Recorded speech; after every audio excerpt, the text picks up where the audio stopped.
How to get a Semrush free trial. I'm right here on this free trial page for Semrush, as you can see.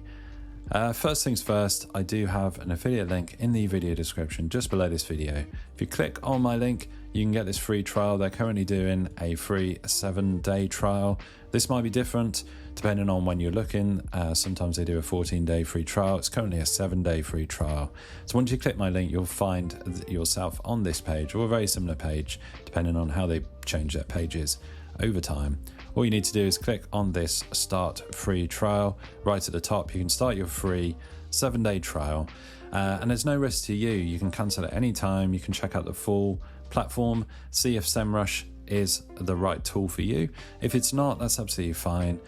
You can cancel your trial at any time. If it is, you can stick around and potentially get one of their paid plans. Now, I have used Semrush for many years.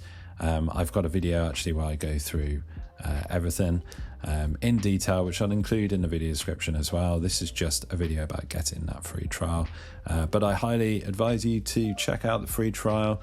Click my link, see if Semrush is for you. Like I said, there's no risk. You can cancel at any time. Hopefully you found this video useful. If you have, drop the video a like and subscribe to the channel for more videos just like this.